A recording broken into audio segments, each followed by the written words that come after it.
As he was about to be brought into the barracks, Paul said to the commander, "Am I allowed to say something to you?" He replied, "You know how to speak Greek? Aren't you the Egyptian who started a revolt some time ago and led 4,000 men of the assassins into the wilderness?" Paul said, "I am a Jewish man from Tarsus of Cilicia, a citizen of an important city. Now I ask you, let me speak to the people." After he had given permission, Paul stood on the steps and motioned with his hand to the people. When there was a great hush, he addressed them in Aramaic. "Brothers and fathers, listen now to my defense before you." When they heard that he was addressing them in Aramaic, they became even quieter. He continued, "I am a Jew born in Tarsus of Cilicia, but brought up in this city, educated at the feet of Gamaliel according to the strictness of our ancestral law. I was zealous for God, just as all of you are today. I persecuted this way to the death, arresting and putting both men and women in jail, as both the high priest and the whole council of elders can testify about me.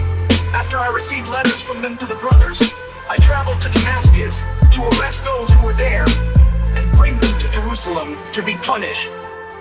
As I was traveling and approaching Damascus, about noon, an intense light from heaven suddenly flashed around me. I fell to the ground and heard a voice saying to me, 'Saul, Saul, why are you persecuting me?' I answered, 'Who are you, Lord?' He said to me, 'I am Jesus of Nazareth, the one you are persecuting.' Now those who were with me saw the light, but they did not hear the voice of the one who was speaking to me. I said, 'What should I do, Lord?' The Lord told me, 'Get up and go into Damascus, and there you will be told everything that you have been assigned to do.'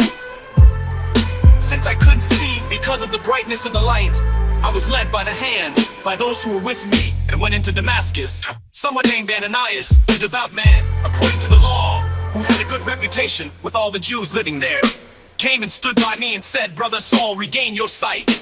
And in that very hour, I looked up and saw him. And he said, 'The God of our ancestors has appointed you to know his will, to see the righteous one, and to hear the words from his mouth, since you will be a witness for him to all people of what you have seen and heard. And now why are you delaying? Get up and be baptized, and wash away your sins, calling on his name.' After I returned to Jerusalem and was praying in the temple, I fell into a trance and saw him telling me, 'Hurry and get out of Jerusalem quickly, because they will not accept your testimony about me.'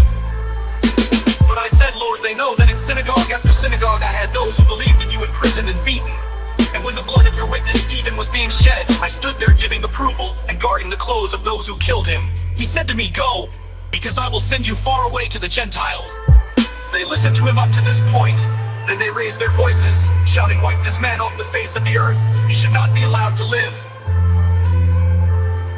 As they were yelling and flinging aside their garments and throwing dust into the air, the commander ordered him to be brought into the barracks, directing that he be interrogated with the scourge to discover the reason they were shouting against him like this. As they stretched him out for the lash, Paul said to the centurion standing by, 'Is it legal for you to scourge a man who is a Roman citizen and is uncondemned?' When the centurion heard this, he went and reported to the commander, saying, 'What are you going to do? For this man is a Roman citizen.'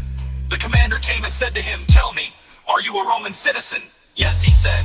The commander replied, 'I bought this citizenship for a large amount of money, but I was born a citizen.'